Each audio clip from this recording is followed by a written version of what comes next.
She is ready now. I've been a 911 dispatcher for 11 years.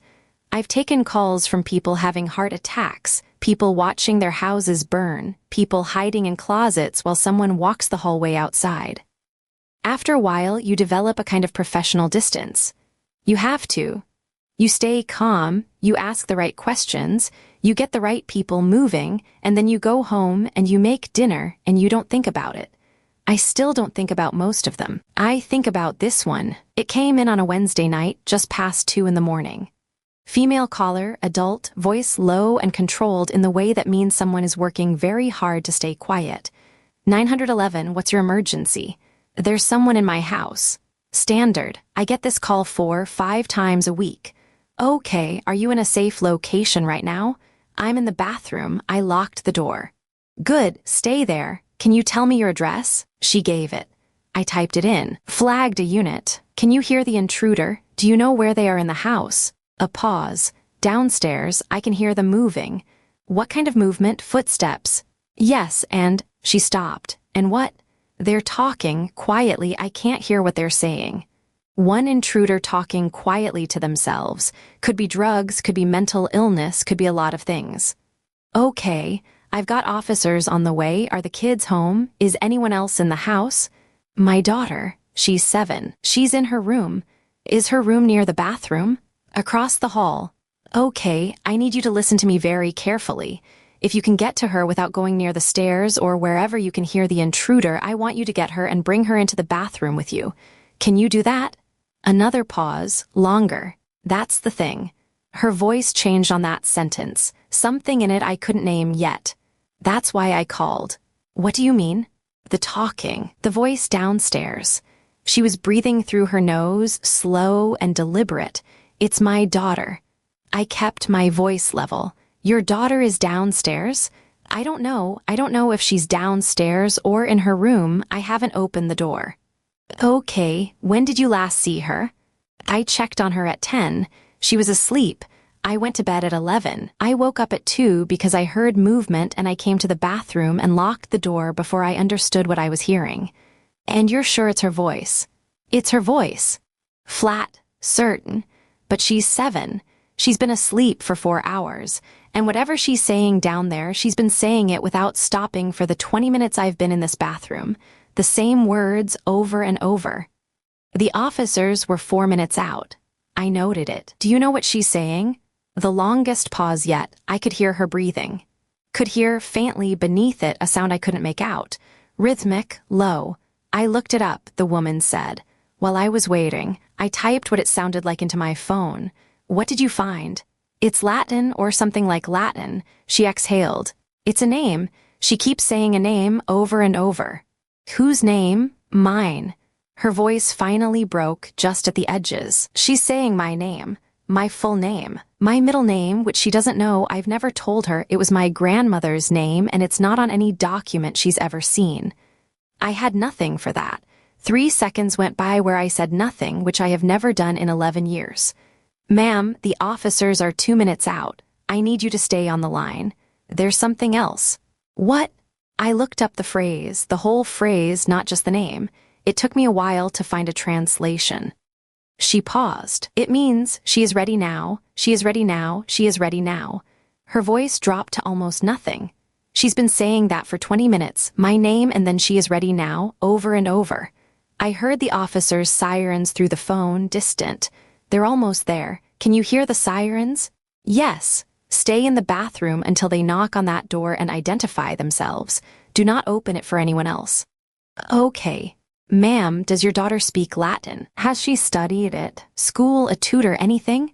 She's in 2nd grade. A long silence. She's in 2nd grade and she can barely read. The officers reached the house. I stayed on with her while they went in, which is standard. I listened to her breathing while they cleared the ground floor and called out that it was secure. Ma'am, can you open the bathroom door now? Officers are in the house. I heard the lock click, heard the bathroom door open, heard one of the officers say something I couldn't make out, and then the woman made a sound I have heard only twice in 11 years, both times at accident scenes. Ma'am, talk to me. Nothing for 4 seconds, then, She's in her bed. Your daughter is in her bed? She's in her bed. She's asleep. The voice was hollow. She's been in her bed the whole time. The officer checked. She's warm, she's breathing, she's asleep. She's been asleep. I waited. There's no one else in the house. The woman said, they've checked everywhere. There's no one here. The call ended 2 minutes later. Officers on scene, situation contained, no evidence of any intruder. The woman's daughter woke up when they checked on her and didn't know why her mother was crying. I filed the report. I went home at 6. I made coffee and I sat at my kitchen table and I told myself what I always tell myself. People hear things at 2 in the morning. Stress and sleep deprivation do remarkable things to perception. There is always an explanation. I've told myself that for 3 weeks. I looked up the address last night. The call came from 4 streets over from my house. 4 streets. I have a daughter. She's 7. And last night I woke up at 2 in the morning because I heard something, and I lay in the dark with my eyes open and I listened. And from somewhere in the house came a voice I recognized, very quiet, saying the same words over and over. I didn't move. I didn't turn on the light. I know what I heard. I'm still trying to decide if I want to know what it means. Submitted by /U or Wistolink comments.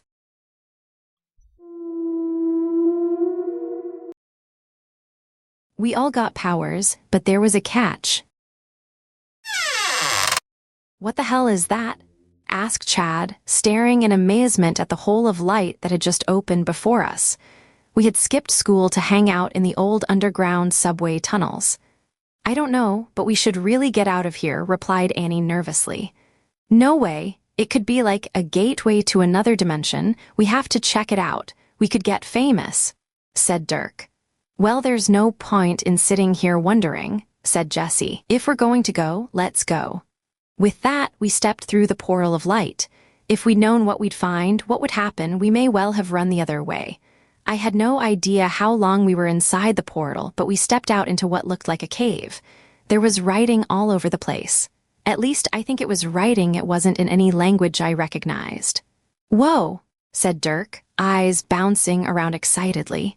This is awesome. It's certainly strange, Jessie said. And dangerous, Annie mumbled under her breath. Correct on both counts, the voice boomed through the room. We jumped and turned to our left where a figure had appeared. Who are you? I demanded. My name is Malekias. Welcome to my sanctum. You're what? Asked Dirk. A sacred place like a shrine, responded Annie. Were you even awake in English class? I have called you here, Malekias interrupted, because I have been looking for young people with the strength and character to represent me in the modern world. Represent you? Asked Jessie. Using powers I provide, you will serve as my avatars and act in my name. What powers are we talking about? To fulfill your mission, you will be granted the hunter's heart of Diana, the power of Jupiter, the prophecy of Apollo, the strength of Mars, and the wisdom of Minerva. When you say jam, you'll be imbued with these powers and entrusted to carry on the fight against Jam. I turned to look at Dirk, but in his place stood a towering figure who radiated lightning. He took to the air, shouting in delight as he circled above us. We all turned and looked toward the wizard. We're in. We spent the rest of the day testing our powers. They were awesome. That night, I was getting the best night's sleep I'd ever had when my dreams started to feel off. Suddenly, the wizard from the cave appeared. Malekias, what are you doing here? Hello, my avatar. Tell me, are you content with the power you have? Yes, it's amazing, I replied, ignoring the strangeness of us talking in my dream. Would you like to have more? The next day, we all got together again to train. After a long day of honing our abilities, Jessie said this was important before we went public. We went our separate ways. That night, I caught up with Chad as he settled onto the roof after a late-night flight. Enjoying flying, are you? I asked. Absolutely, he replied. But do you know what the best part is? No, what? The view, he said, looking out over the city. We sat there in silence, watching the city beneath us. I'm sorry, I said out of the blue. Sorry for what? His voice cut off as I severed his head at the neck with my hand.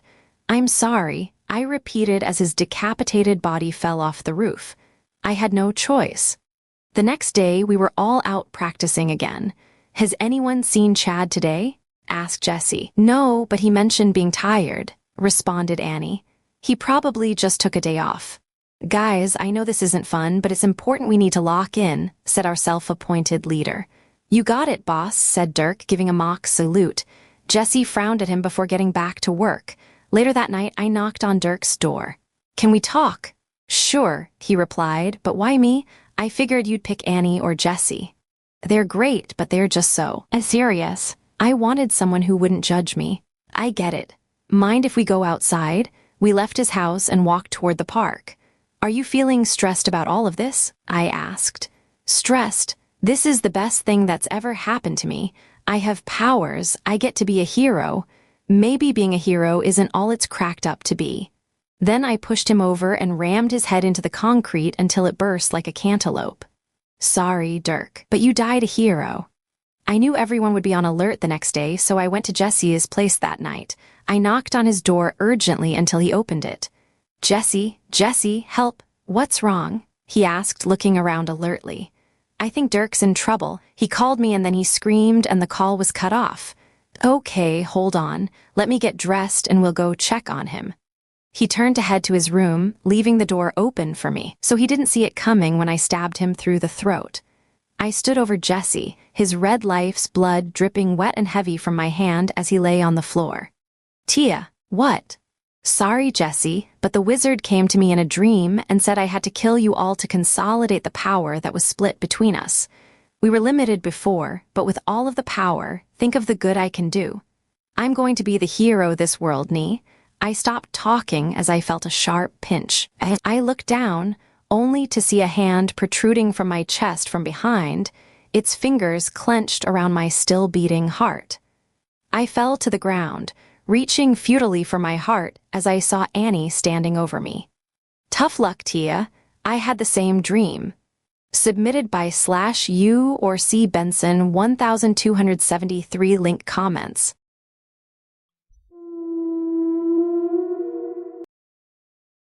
My kids have always wanted to go to Disney World. I woke up with a feeling of excitement. I just knew it today was going to be a perfect day. I rose from bed, showered, dressed, and then made breakfast. Eggs, bacon, and pancakes, just the way Abby, Jessie, and Sophia liked. This was more all out than I'd normally go, but it wasn't just any day. I called up the stairs. Abby, kids, breakfast.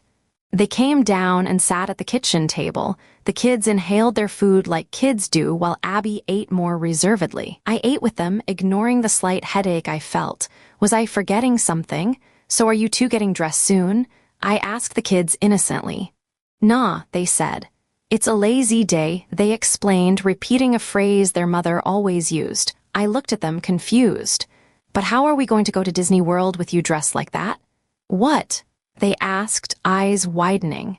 You heard me, I replied, grinning with Abby as we both looked at them. Yes, ye, reverberated through the room, excited feet stomping up the stairs. Several hours later, I packed everything in the trunk and opened the door for everyone, ignoring the creak from the dent in the side and the pain in my head that would leave me alone. Then I closed the door behind Abby and the kids, and we were off. Later that morning, we pulled up in front of the Disney World entrance. The line was surprisingly short, and we went through and parked near the front. Let me go up front and get everything set up, I told them. Then we can go inside and have an amazing day. I went to the entry gate and got everything settled. Then I came back and got everyone. The kids rushed out and started running toward the park, Abby and I following behind, smiling. The park was just like I remembered. Tons of space in every direction, rides everywhere I looked. Jessie and Sophia immediately took off running, oohing and eyeing at everything they saw. Can we have popcorn? Of course, I replied. What about pizza and candy and soda? I looked at Abby. Well, we can't exactly say no on your special day, can we? Today is for anything you want. I watched them scream yes, as they ran off to the concession stand. The junk would keep them up all night, but it was worth it. These were memories worth making. We walked through the park, the kids eating and laughing as we went. Then we came to it, Big Thunder Mountain Railroad. The kids had always wanted to ride this roller coaster. Their eyes went wide as they stared at it, captivated by the twists and turns and the mountain setting. This is what they'd been looking forward to. As we prepared to board, my head throbbed and I fell to one knee. A cascade of images assaulted my mind. My kids begging to go to Disney World for the first time, something they'd been looking forward to for years. Me canceling at the last minute because I was busy with work and promising we'd go another time. Abby berating me angrily as she told me that I was missing all of their best moments and I'd regret it one day. Getting the call from the police and being annoyed at the interruption. Being told of the car that had crashed into them and falling to my knees identifying all three of their bodies at the morgue, each resting on a table that didn't seem big enough for all it held, receiving their personal effects in generic, disrespectful plastic bags, staring at the blood-splattered theme park tickets they'd never get to use. "Dad, you okay?" I looked up. Jesse was staring at me, a look of concern on his face. I smiled as images disappeared from my mind like sand through my fingers. Had I been thinking of something? It probably wasn't important. "You bet, sport. Your dad's just fine. Ready to have some fun?" "Yeah." The kids screamed in excitement and we boarded the ride. I looked around, taking it all in, the roller coaster flying through the air. The kids smiling bigger than they ever had, their laughter ringing in my ears as the wind flew through their hair. Abby sitting next to me, her hand on mine as she smiled lovingly at me. It was a perfect day, and it always would be. Submitted by /U or C Benson, 1273, link comments.